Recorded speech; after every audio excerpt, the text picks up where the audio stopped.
Hi everybody, how y'all doing? I'm up here at the cemetery paying my respects to a loved one that's dearly missed. It's just a hop, skip, and a jump from the house, but this place has grown a lot. You got some area here,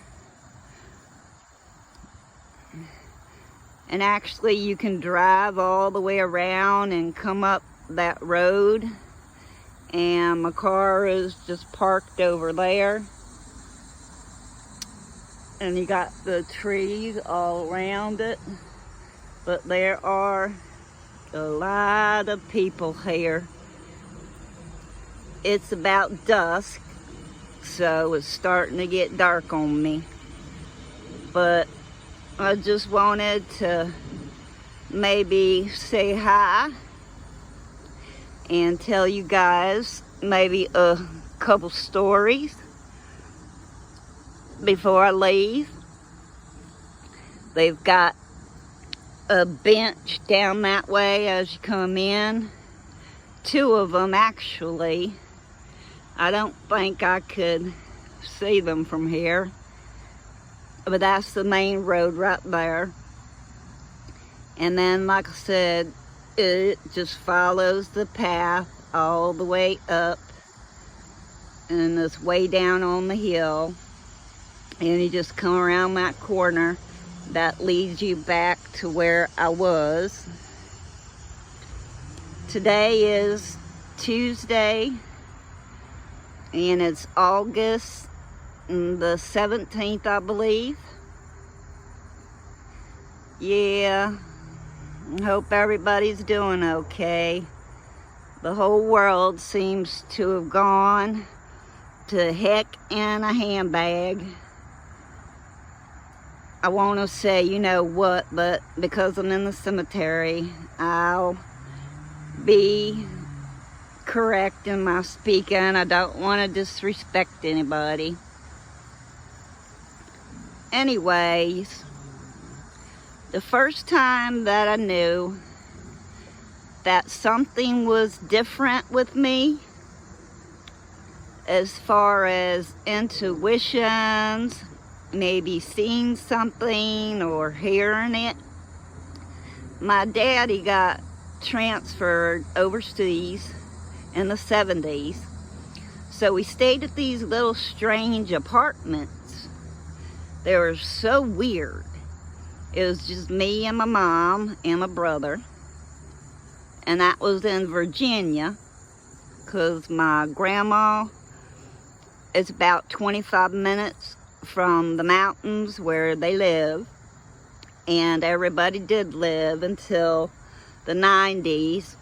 The whole house and the cellar, the smokehouse, Christmas morning, the whole thing burnt down. It was from the old iron or wooden stove. I can't remember which one. But anyways, we used to have this graveyard. It's not there anymore. I tried to figure out what happened to it, but no one in my family seems to can tell me. I've Googled, but I don't know the name of the cemetery. And those apartments, everything got built over, so I'm not sure what happened there. Nevertheless, there were some twins that lived there. I was in 1st and 2nd grade. My brother's 3 years older. The two twins were my brother's age. One of them was real nice, and the other one was not so nice. So, of course, I hung out with the one that was pretty nice. And the graveyard is from the Civil War. I mean, the tombstones, you could barely even see them, let alone read them. Everything was just crumbling. But not too far, maybe a block distance from the apartments, was the cemetery. And to get there, you had to go through this barn. And all we had was just the shell of the barn. So you could walk right through on this dirt ground. So right after you pass the barn, the cemetery is just bam there, like you're seeing right now. Walking through and nothing but tombstones. Well, it's dirt like you would find anywhere at cemeteries. And Virginia is famous for its clay dirt, so it was just regular brown, light tan clay dirt.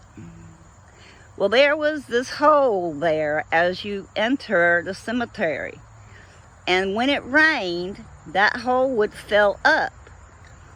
And I kid you not, there's a little baby skeleton that would appear inside that puddle. And I and one other younger kid that was my age, and this other twin, we would take sticks and we would take other things, maybe like something of iron, and we would try to lift up that skeleton part, and we just could not do it. It went right through. Like there was nothing there. It just went right through. We tried to tell the adults. I tried to tell my brother. But every time it rained and we took them up there, nope, it would not be there. And when it wasn't raining, again, it just looked like an indent hole that's dirt like the rest of it as you walk in. That was the craziest thing I've ever seen. And then after that, we moved overseas. My brother had to be taken to the airport because they won the All-Stars to Spain. And the landlady was supposed to be watching me. She lived above us. And I was in the house alone because it was supposed to be maybe 40 minutes and then they would be here and come back home. Wasn't very far. Well, I'm in the house and I start hearing things coming down the hall.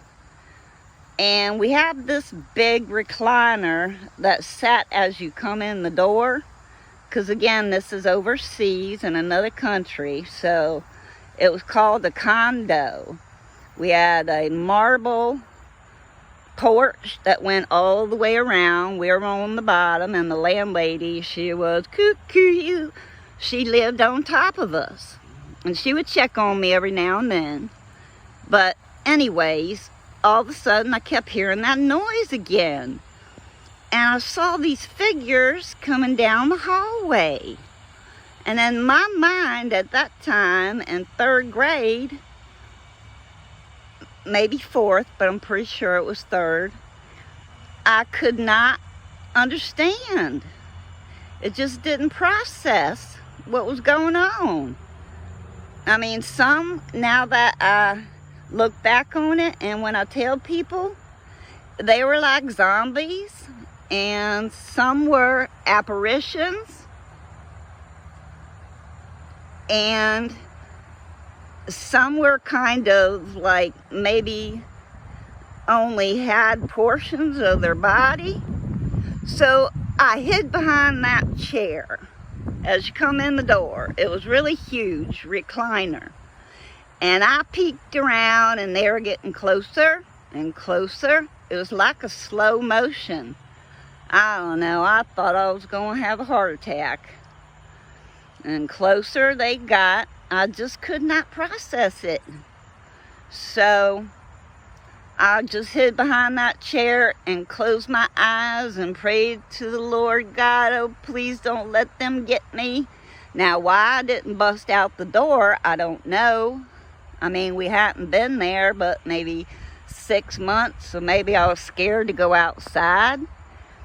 It's kind of funny if you think about it. Oh, run outside or stay inside with the dead people. The next thing I know, I hear the door jiggling, and I hear my mom calling me.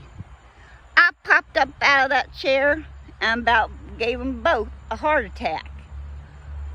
And I kind of told them, but I didn't tell them. So the next time when we went to my grandma's, after we got done from being overseas, I told her about it. And that's when she explained everything to me. And the rest is history, I guess I could say. So that's how it all started for me. I mean, I'm sure I can remember little bits from living in Texas when I was 5, but not in detail like I did what I just told y'all. Alright, well, it's getting dark, and also it's starting to rain. So, like I said, I just gotta follow that road there a couple blocks and then I'll be home. Alright, well, y'all take care. Bless everybody. Good vibes. I love y'all. I just figured maybe tell a couple stories while I was up here. Might entertain some people. You might think I'm weird. But you know what? Scooby-Dooby-Doo, where are you? I'm at the graveyard with the ghost. Alright, I'm going to close for a moment, because I have to say my prayer and what I normally do when I go to a graveyard or a funeral. So I love y'all. Take care. And God bless. If anybody's out there, you are not allowed to follow me home. You understand? You must stay here. Do not get in the car with me. Do not follow me home. Is that clear? I got my crystals on my wrists, so all right. God bless everybody. See ya.